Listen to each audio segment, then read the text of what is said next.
Too soon. All right. So with the input output questions, we keep the questions pretty straightforward and simple. It just says for every 125 milliliters of urine output, you're going to replace with 40. And then they give you the urine output of 500 milliliters. And then we want to know what is the replacement volume.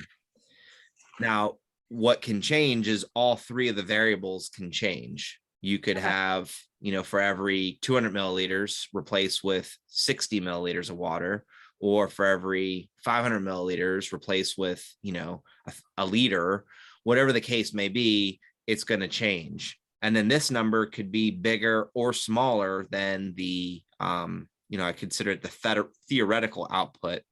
So like if this was 100 milliliters, we could still calculate a replacement volume for that. So let me just show you how I set that up. And then, I follow a formula that I just kind of made up as part of like, just, working with this problem. And basically I just take the actual output. So in this case, it's the 500 milliliters. And I put it over the, the theoretical output, which is the 125 milliliters. And then I multiply by the replacement volume. And that will give me how much I need to give the patient in fluids. So 500.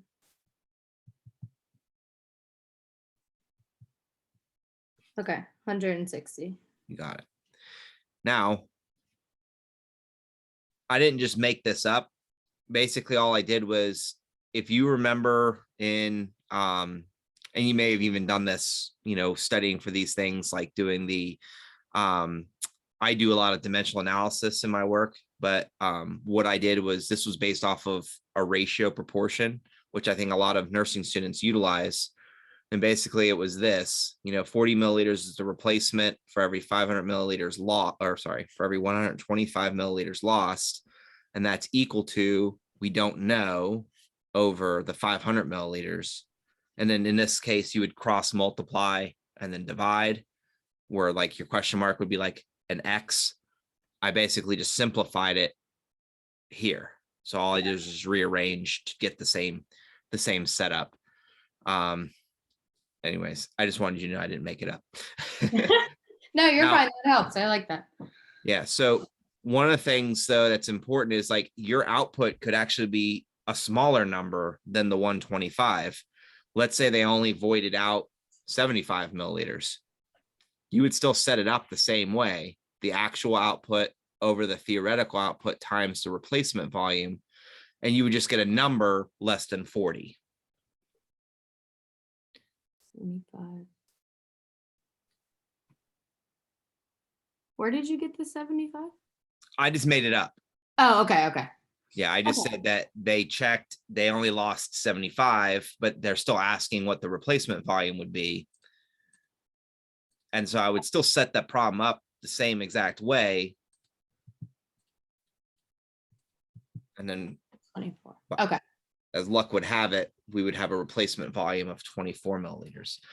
I think that, this doesn't tell us, obviously it tells us like the PEG tube, but obviously they're getting water from their IV, they're getting water, they're getting hydration from a variety of sources. But in this instance, the person is unconscious, or is they're not eating Jello or custard. They're just, it's getting forced into them. So, okay. Yeah. And that's how, at least on my practice test, that's how all the input output questions are asked, is in this same basic format. The variation might be, instead of saying, I could say, in the last 4 hours, your patient has voided, 800 milliliters. What is the fluid replacement volume for this patient if for every 125? It could be rewritten. You just have to know how to utilize the numbers. And that's why I said, this is the actual output over the expected or theoretical output times the replacement volume. As long as you set it up that way, it should come out every single time. Okay. All right. So 8's easy, 9's easy. 10's easy. I think I want to get really great at GTT and flow rate.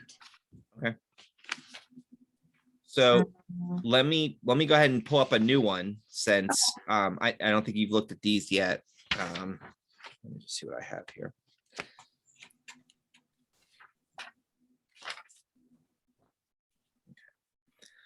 So I have a couple of extra ones that are in the additional practice sheet or additional practice questions. Again, this is for the third semester 220-230, but it's applicable for you.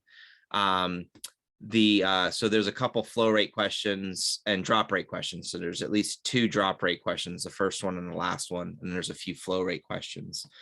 To simplify flow rate or drop rate questions, you just need to remember that it's always going to be flow rate times drop factor, and that will give you your flow or your drop rate. Now, sometimes the question might ask, what is the drop rate for, something that's infusing at whatever milliliters per hour in microtubing? Then you need to know what that is, because they may not give you the drop factor. The drop factor in that instance would be 60 drops per milliliter. So there are some, like at Allegheny campus, we give you the drop factor because there's a variety. It might be 10, it might be 20, it might be 15, it might be 5. For microtubing, it's 60. Okay. All right. So the first question says we have a tubing labeled at 10 drops per milliliter. So that's the drop factor. And we're administering the solution at 180 milliliters in 2 hours. And we want to know what is the flow rate in drops per minute. So the flow rate is always going to be milliliters per hour. Sometimes it could be milliliters per minute. Drop factor is always going to be drops per milliliter, and our drop rate is always going to be drops per minute. And then the other thing I'll mention about this is that it's always to the nearest whole drop. You can't give somebody a partial drop. That's just a smaller drop. So it's a whole drop or it's none. So, all right. So it tells us that this is infusing at 180 milliliters in 2 hours. Can you show the problem so I can see like the pattern? So 180. The problem is like my camera doesn't want to adjust on it, and so it looks out of focus or it starts pulsating. So you're fine. Okay. So it's asking for GTT per minute. Okay. Yeah. Let me see if I think I know how to do this one. Did they get any more complex than this? The only time like it really, I feel like it gets more complex is just that you have to convert like hours to minutes. Like that's usually the level of difficulty for these that I've seen. Or if they tell you microtubing and you don't know what that is, then you're struggling to figure out what the drops per milliliter are. And you said that's 60? It's 60, yes. What does that mean? It just means that 60 drops from that particular tubing is equal to 1 milliliter. And so it's how we administer micro doses of whatever it is that we're infusing, whether that's insulin, heparin, things like that. Okay. So the answer to the last one, is it 15? Let's see. I don't have a key made, unfortunately, although I did make it on one of the review sessions that I did on Tuesday, but was it 10? So you did 90 over 60, 90 times 10 divided by 60. And you got 15. That's what I got to. Perfect. Okay, that's easy. Yeah, I would say the hardest part about these, Katie, is that you just haven't seen them. They're new this semester and you just haven't you haven't seen them. That's what makes them difficult. But once you do a couple of them, they're all pretty much follow the same format: flow rate times drop factor, and then make sure your answer's in per minute, and you should be good to go. So if it was asking per hour, you wouldn't convert, right? Correct, but drop rates are always per minute. Drop rates are always per minute. I mean, I don't want to say conclusively always but I've never seen it written other than drops per minute. Okay. Just like you typically would see flow rate in milliliters per hour. But sometimes the question will say, you know, Ringer's lactates infusing 120 milliliters in 45 minutes. And then they want you to calculate the drop rate, then it's already in minutes. So you don't need to convert hours to minutes in that case. Okay. Times. Yeah. Okay. Do you have another one? Yeah. I haven't looked at the other sheet yet, the 230 sheet. So this says physician ordered 500 cc's of dextrose 5% normal saline to be infused over 5 hours. And if your tubing is labeled as 15 drops per milliliter, what will the flow rate be in drops per minute? Milliliters and cc are the same, right? Correct. Yeah, it's a 1-to-1 ratio. So a lot of times when I write these out, I just write 500 milliliters. I don't even write cc's. Okay. What is cc? Cubic centimeter. So centimeters cubed. It's one of those measurements you probably saw in like general biology when you were doing like a lab on learning about the metric system, and then you never really use it other than, you know, occasionally see it or hear about it on like a medical drama. Like, I need 500 cc's stat. So Grey's Anatomy. Exactly right. And it was asking for per minute, right? Not per hour. Correct. So you take 500 divided by 300 times 15, 25 drops. And so you're converting the hours to minutes right off the bat. So that's what you're doing. 5 times 60. Yes. Perfect. You're doing that. Excellent.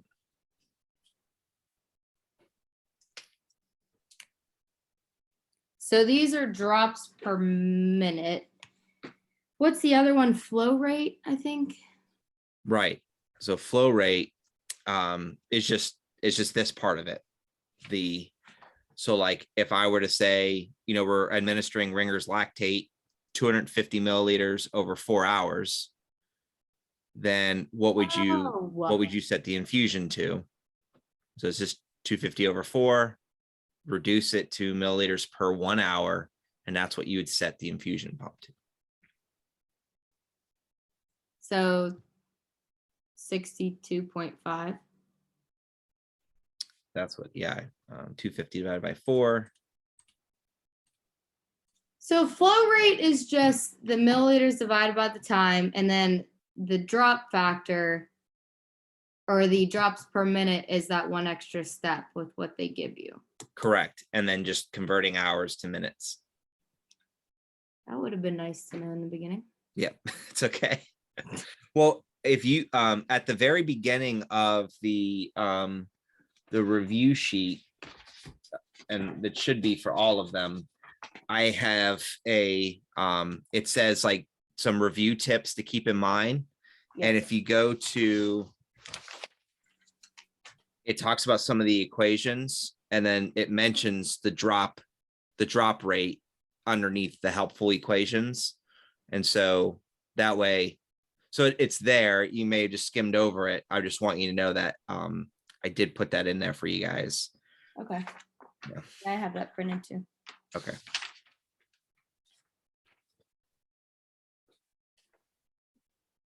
I think. Yeah. And the last style of this flow rate type question would be like this question here, where it says the patient's receiving 300 milliliters in 75 minutes. And so you would need to convert minutes to hours.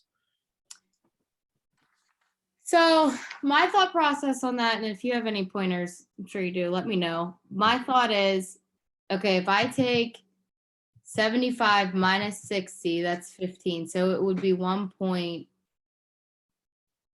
No, see, how do I do that? So you were on the right track. So 15 minutes is what, like, so 30 minutes is half an hour. What's 15 minutes? I think of 15 minutes as 0.25. It's like a dollar. Yeah, you got it right. So it's a quarter of an hour. So 0.25 is exactly right. So you were going to take the 300 divided by 1.25, and that would give you the right answer. Oh. So what if it's like 78 minutes or 70 whatever minutes? So let's do that. That's actually a good, and I was going to even show you how I would set up that problem without doing the decimals, but let's do that. Like, yeah, let's just make a completely new thing. Let's just say it's 210 milliliters and it's infusing over, yeah, let's say, like you said, 78 minutes. And I want to know what that is in milliliters per hour. So what I would do, just to simplify this, and again, this is simplifying for me organizational wise, because I wouldn't want to say like, okay, 18 minutes, what is that as a decimal? There's a way to figure that out, but I think the shorthand way is just to make a conversion. 60 minutes, 1 hour. And then all you're doing is multiplying across the top and dividing by the bottom, and that will give you an answer. And I don't think the answer is going to be nice looking, but just because it's going to have some decimals. 161.5. What did it say to round to? Round to the nearest tenth.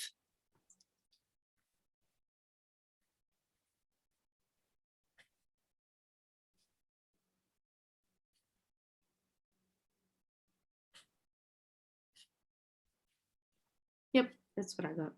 So you have two ways that would work the same. The problem is you may not know instinctively like what 18 minutes is as a decimal.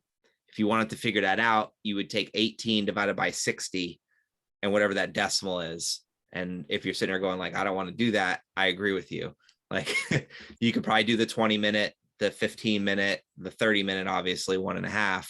But when you have like odd numbers, it just sometimes just makes sense just to do a basic dimensional analysis based conversion. Okay. Good questions. Thanks. Me and my friend and me, Courtney and McKenna, two girls in school, we were practicing the other day and we're like, what does all of this mean and how do you get there? Okay. What else do you recommend? What about the complex dosage calc problems? Well, what do you mean by that? Well, they said That's just what it says. yeah, naturally. Hold on, let me see if I can find it. You're 130, right? Yes. Okay. I think it's like the two-step problems. Okay. So when they talk about two-step problems, a lot of times it's going to be something like question 24 and question 25 on the practice test.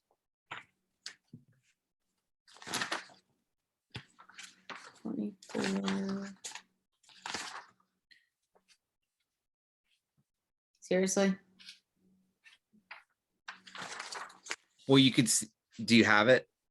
Yeah, it's easy. Yeah. Okay. So, well, what the reason it's considered complex is because you have to convert pounds to kilograms and then calculate your milligrams based off of the patient's body weight. So it's considered complex because it's more than one step. So don't confuse the word complex with difficult. It can still be, it's just complex as there's multiple steps. And then 25, you have to know to convert micrograms to milligrams or milligrams to micrograms. And that's what would constitute it being complex. Okay. But it's a good sign if you look at that and say like, oh no, that's easy. that's good. That means you know what to do with it. That's really what it comes down to. So Yeah, I think these are really easy, but I was thinking more of like the ones on ATI is what will be on our exam. okay. I mean, there is that possibility, but I don't know. I don't know what would be more complex on ATI. I have a list of those questions, and I haven't seen anything that if you can do some of these questions, you should be able to do those too. You just might have to take a second and say like, okay, what are they asking here? Okay. The other thing that can be complex is sometimes a question will have like extra information you don't need to know, like the the quantity of the medication in the IV, but you just need to know how it's administered. Like, sure, it's great that you know that there's 100 milligrams of that medication in an IV, but you need to know that it administers at 30 milligrams per milliliter. You just need to know the concentration. You don't need to know what the total is in there. Just like you wouldn't need to know the total of, how many, how many tablets or capsules of Tylenol left in the bottle. You just need to know how many to take, two now and two later versus, two every 4 hours or whatever the case may be. And then adding that up from there. You don't need to know that there's, a bottle of 500 or you got a double pack from, Do you have a problem like that has extra information? let me see. You probably did it and then it didn't even phase you. So let me just see. I feel like I would have something.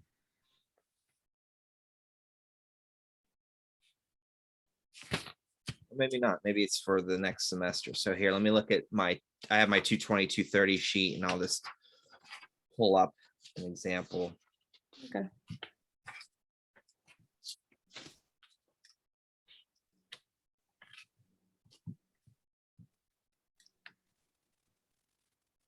Okay, well, here's one example. So the question says that the physician's order reads dexamethasone sodium phosphate 5 milligrams intramuscular every 12 hours. The patient weighs 127 pounds and the strength in the vial is 4 milligrams per milliliter. You will give how many milliliters? 127 divided by 2.2, 57.72.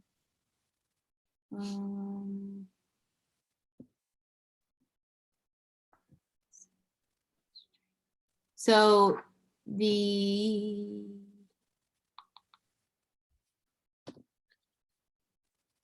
weight doesn't matter. You got it. The 1.25. Yeah. So you just need to know the patient's weight is just a distractor, but it makes you think about it, right? Because you're like, okay, instinctively you want to convert that to kilograms. That's good instinct. The only reason you would need to know the kilograms is if the dose was 5 milligrams per kilogram. Okay. Then that would make sense to utilize. So you sniffed out that. That's good. Oh, here we go. So question 17 says, your patient is to receive Solumedrol 200 milligrams IV. It's received from the pharmacy in a 75 milliliter bag of dextrose 5% water to infuse over 30 minutes. The drop factor is 10. No other IVs are running. What is the correct drop per minute flow rate? So first of all, can you identify what's extra in this problem before you even do any math? 75 milliliter bag to infuse over 30 minutes. Well, remember, what are the two pieces of information we need to solve drop rate? Drop rate. The flow rate and the drop factor. So milliliters. Okay, so the 75 we do need, and then times 10. Right? Mm-hmm. To infuse over 30 minutes. No other IV. That's all you do? Right. So the extra information is that it's a 200 milligram IV. That first sentence. Okay. Where it says there's to receive 200 milligrams IV. that doesn't really help us with calculating the drop rate in this question, because in order to calculate drop rate, I need to know flow rate times drop factor. So you set it up right. So 30 minutes doesn't matter in this unless they were asking per minute. Well, they are asking per minute, because remember the flow rate is in drops per minute. And so you do need to know that. So you would do 75 times 10 divided by 30. You definitely want to account for the time, because all drop rate questions are always going to be flow rate times the drop factor. And the flow rate is always going to be volume over time. Sometimes it's milliliters per hour. Sometimes it's milliliters per minute. Okay. Do you have another one like that? Let's see. And this is just from the 220, 230 practice test. So I would say you can certainly go through and look at that. There's a few questions that you won't need to worry about, like 22 and 23, you probably don't need to worry about yet, because those are more like heparin and insulin infusions. And then the last question, 25, is on the heparin protocol. Don't look at that yet, because you don't need to worry about that yet. Okay. It's a little bit too involved, but I mean, if you are on my YouTube channel, there's plenty of, I've worked through the heparin protocol several times, but so you can see that. But I don't have another drop rate question like that, but I do have a flow rate question where they ask you, if it starts at Monday at 8 a.m., when does it stop?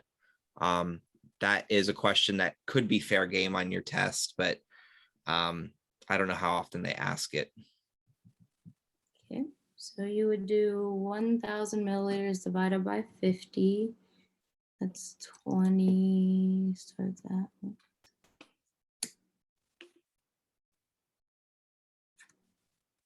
1,000 milliliters. So every hour it's given.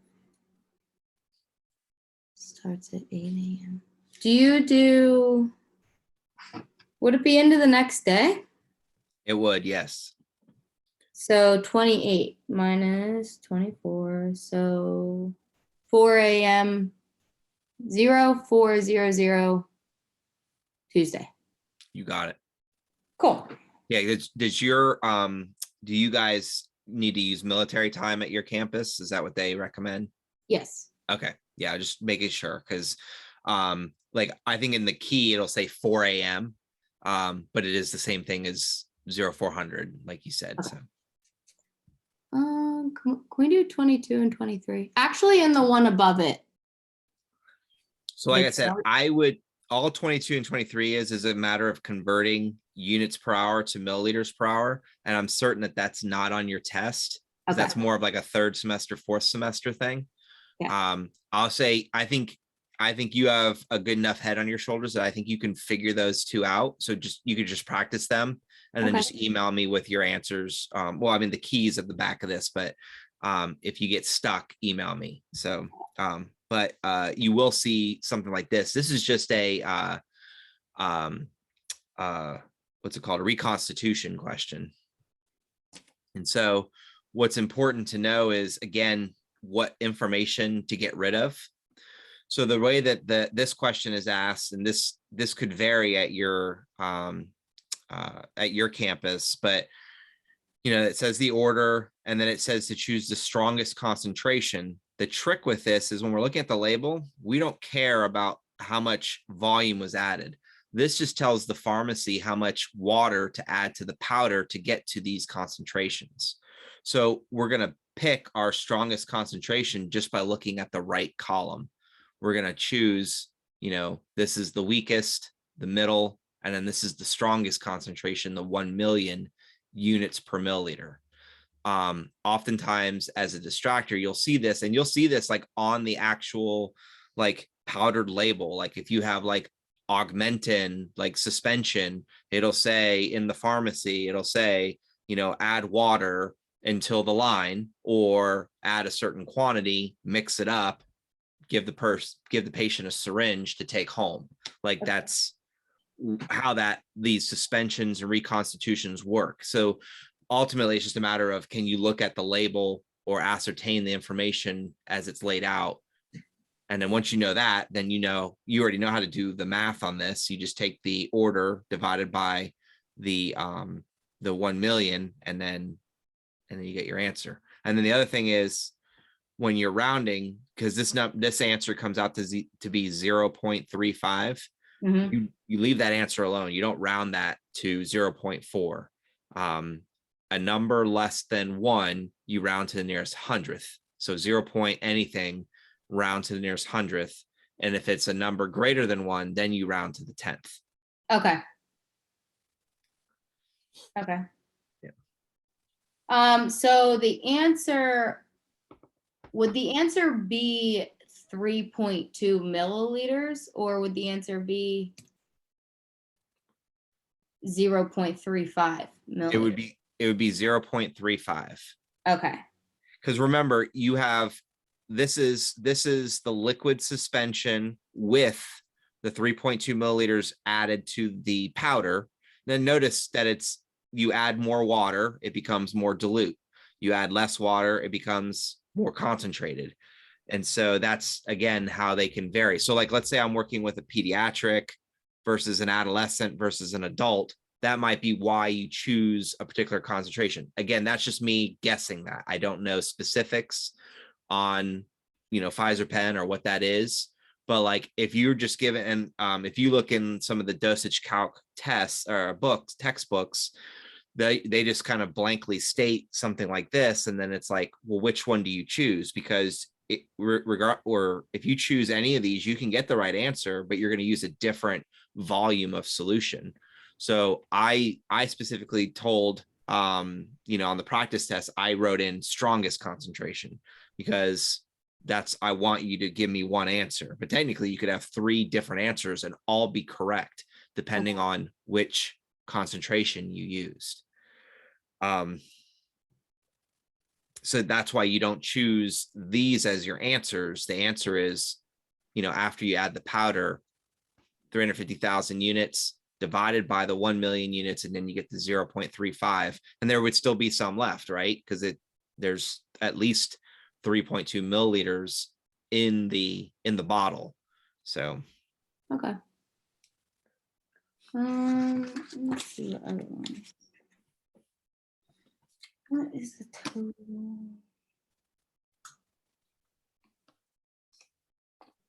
Patients or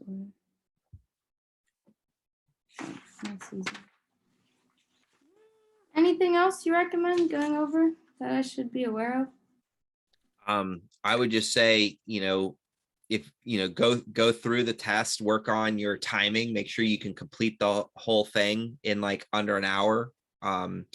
And then just kind of, if you are frequently missing any particular questions, those are the ones that you want to make sure you figure out why you're missing it. So like drop rate questions, if you're missing those because you are not converting hours to minutes or something like that, you'll pick up on that the more you kind of repeat. And then if you need practice, like you can just do what I did, just change the values, because that's really what's going to happen on your test, is you're going to see different values. But the math the setup is basically the same way. Okay. I think that's basically it. I think I'm just gonna practice the rest of the day and then hope for the best. Okay. And then I'll be here. I'm kind of jumping on and off the Zoom throughout the day. And then this is my schedule for today. So you came in at noon. I'm here for these other sections throughout the rest of the day. And then I'm here for the 1:30 again at 3:45. But if you have any other questions, just feel free to jump on any of the times, because sometimes there's a lot of people here and sometimes there's not. There were a few people that jumped on while you were on, but nobody stayed and asked any questions. So I don't know what happened there, but yeah. Oops. So if you have any time, or if you find any worksheets or feel like making any problems, you can send them over.